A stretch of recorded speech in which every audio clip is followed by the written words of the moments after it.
It's been more than 2,000 years since there was a peace between Egypt and a free Jewish nation. If our present expectations are realized, this year we shall see such a peace again. Kutipan Jimmy Carter, Presiden Amerika Serikat, menggema di Gedung Putih, Washington pada tahun 1978, ketika dunia internasional menyaksikan suatu peristiwa yang tidak seorang pun percaya hal ini dapat terjadi. Peristiwa di mana Presiden Mesir Anwar Sadat dan juga Perdana Menteri Israel Menachem Begin duduk di meja yang sama, berjabat tangan, serta sepakat mengakhiri konflik di Semenanjung Arab yang telah terjadi selama 3 dekade. Sejak berdirinya negara Israel pada tahun 1948, wilayah Semenanjung Arab tidak pernah benar-benar damai. Salah satu kekuatan besar di Timur Tengah, Mesir, terus berperang melawan Israel sebanyak 4 kali. Mulai dari Perang Arab, Israel tahun 1948, krisis Suez tahun 1956, Perang 6 Hari tahun 1967, di mana Israel mengambil alih Semenanjung Sinai dari wilayah Mesir, dan terakhir Perang Yom Kippur pada tahun 1973. Perang Yom Kippur menjadi puncak konflik antara Israel dan juga Mesir pada saat itu, di mana Mesir di bawah kepemimpinan Anwar Sadat berhasil untuk mengambil alih Semenanjung Sinai dengan menggunakan kekuatan militer. Akibat adanya hal tersebut, Mesir mendapat kecaman dari dunia internasional, sehingga Sadat itu menyadari bahwa permasalahan atau konflik itu tidak bisa diselesaikan melalui militer, tetapi hanya negosiasi dan diplomasilah yang bisa menyelesaikan permasalahan tersebut. Dari adanya hal tersebut, muncullah pertanyaan penelitian tentang bagaimana multi-track diplomasi dapat menyelesaikan proses normalisasi hubungan antara Mesir dan juga Israel melalui David Camp Accord tahun 1978. Pasca berakhirnya Perang Yom Kippur pada Oktober 1973, wilayah Timur Tengah berada dalam ketidakstabilan geopolitik. Henry Kissinger, Menteri Luar Negeri Amerika Serikat pada saat itu, mencoba melakukan pendekatan shuttle diplomasi antara Kairo dan Tel Aviv. Namun, hasilnya hanyalah gencatan senjata tanpa adanya perdamaian sejati di antara Mesir dan Israel. Sementara itu, pada tahun 1977, di Washington, Jimmy Carter dilantik sebagai Presiden baru Amerika Serikat. Carter menjadikan perdamaian di Timur Tengah sebagai prioritas utama dari kebijakan luar negeri Amerika Serikat.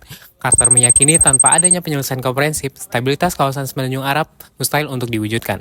Di tahun yang sama, Anwar Sadat menyatakan keinginannya untuk mengunjungi Yerusalem secara langsung.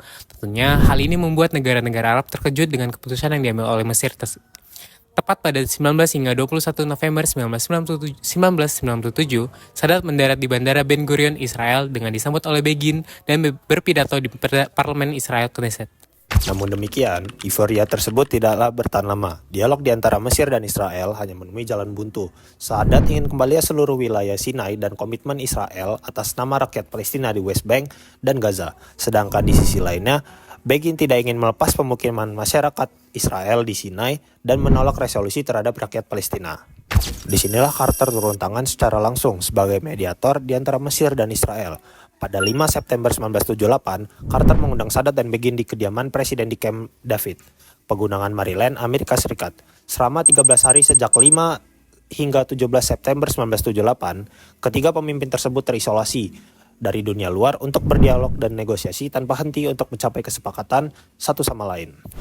Hasilnya terdapat 2 keputusan bersejarah yang ditandatangani pada 17 September 1978 oleh Sadat dan Begin, antara lain Framework for Peace in the Middle East dan Framework for the Conclusion of a Peace Treaty between Egypt and Israel. Selanjutnya, pada 26 Maret 1979, Mesir dan Israel menandatangani perjanjian perdamaian Final Egypt-Israel Peace Treaty di Washington DC, Amerika Serikat.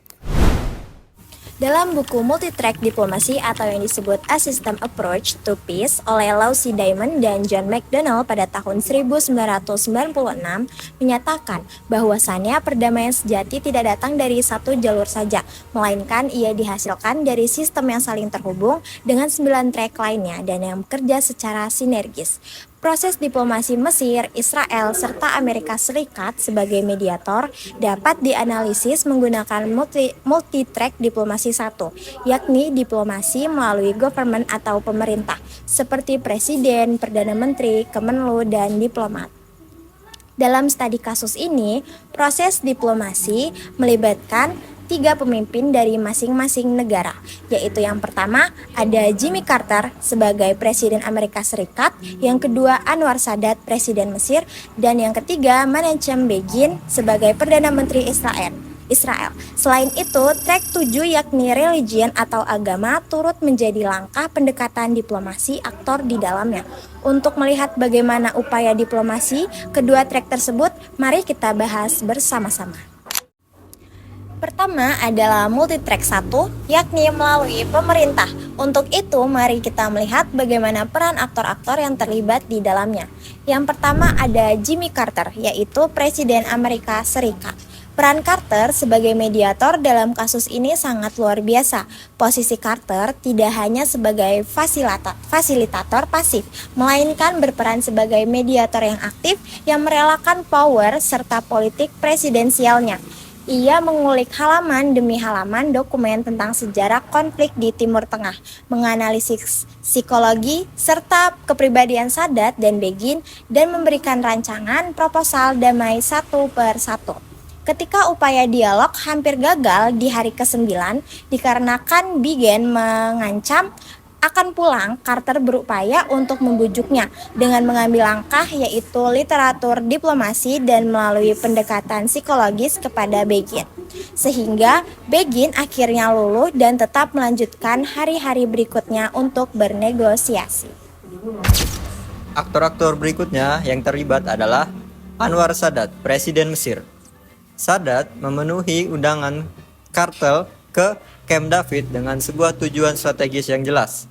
Sadat ingin mendapatkan kembali seluruh semenanjung Sinai yang telah dirampas oleh Israel sejak tahun 1967. Mengambil Sinai di bawah kendali Mesir menjadi kepentingan nasional Mesir yang tidak bisa dielakkan. Selain itu, Sadat ingin menjadi pemimpin negara Arab pertama yang ingin merumuskan perdamaian bagi generasi yang akan datang. Sadat berani mengambil resiko besar dalam keputusannya. Ia yakin bahwa kunjungannya ke Yerusalem dan perjanjian Camp David akan membuatnya dikucilkan dan dicap sebagai pengkhianat oleh dunia Arab. Hal ini terbukti ketika Mesir dikeluarkan dari Liga Arab pada tahun 1979 dan Sadat sendiri dibunuh oleh ekstremisi Islam pada Oktober 1981. Ketika berdialog dengan Sadat, Begin menyepakati untuk menarik seluruh pemukiman rakyat Israel di Sinai. Tentunya hal ini ditentang keras oleh koalisi sayap kanan dalam pemerintahan Israel. Namun demikian, Israel menerima imbalan berupa perdamaian formal serta pengakuan diplomatik dari Mesir, salah satu bangsa Arab yang besar. Bagi Begin, pengakuan ini merupakan legitimasi atas eksistensi Israel di tengah negara-negara Arab pada saat itu. Oke, selanjutnya multitrack yang ketujuh yaitu religion. Menurut Diamond dan McDonnell dalam karyanya yang menyebutkan bahwa agama menjadi kekuatan moral dan simbolik yang tidak dimiliki oleh jalur lain. Ketika Sadat berpidato di parlemen Israel, Knesset, ia menyelipkan salah dua kutipan yang menarik. Oke, yang pertama ada "We believe in God and in what has been revealed to us and what was revealed to Abraham, Ismail, Isaac, Jacob, and the 13 Jewish tribes, and in the books given to Moses, Jesus, and the prophets from their Lord. We make no distinction between one and another among them, and to God we submit."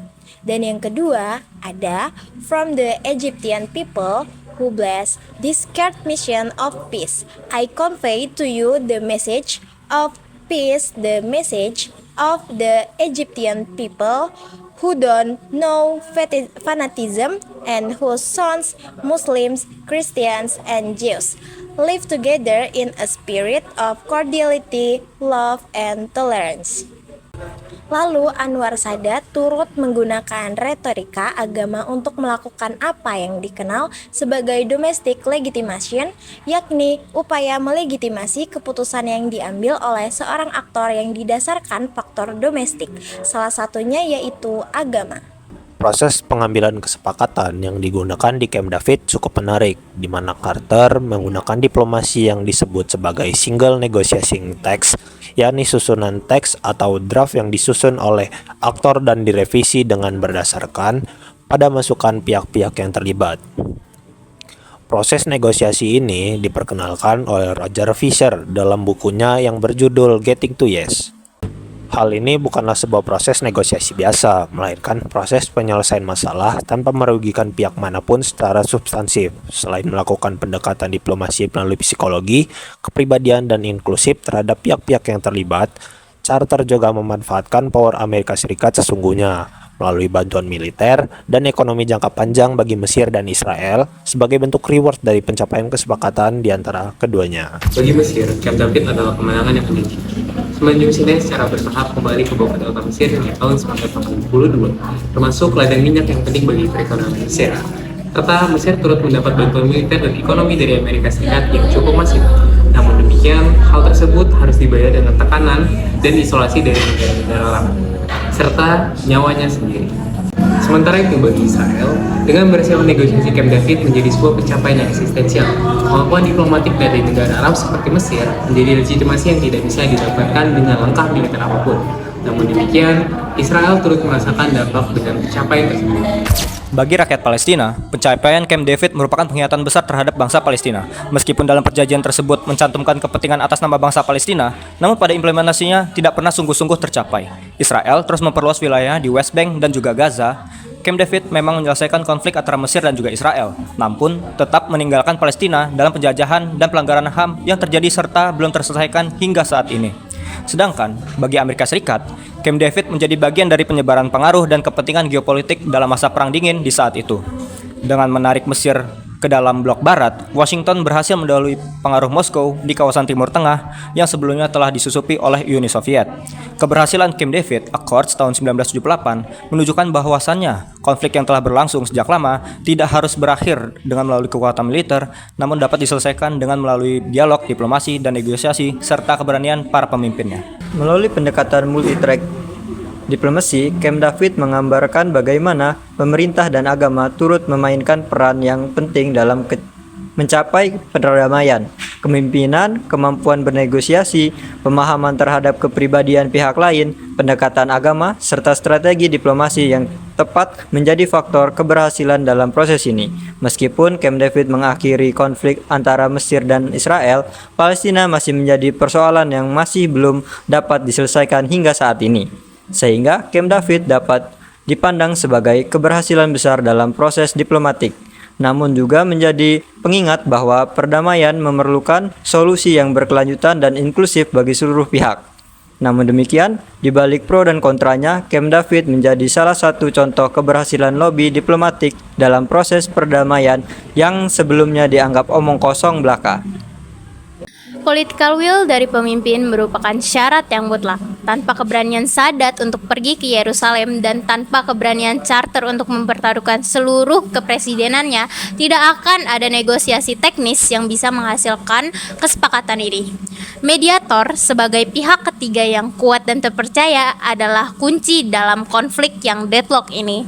Carter merupakan problem solver yang aktif, menggunakan kombinasi diplomasi persuasif, intensif ekonomi, dan kepekaan psikologis untuk mendorong kedua belah pihak melampaui posisi awal mereka. Camp David memang menyelesaikan konflik antara Mesir dan Israel, tetapi meninggalkan puzzle untuk negara Palestina yang jauh lebih kompleks. Hal ini mengajarkan kita bahwa resolusi konflik yang terfokus pada dua aktor saja itu tanpa menghasilkan integrasi seluruh pemangku kepentingan yang relevan berisiko menciptakan perdamaian yang parsial dan rapuh. Legitimasi domestik tidak bisa diabaikan. Pemimpin yang berhasil dalam diplomasi internasional namun gagal untuk mengamankan penerimaan konstituen domestiknya sedang membangun perdamaian di atas fondasi yang goyah.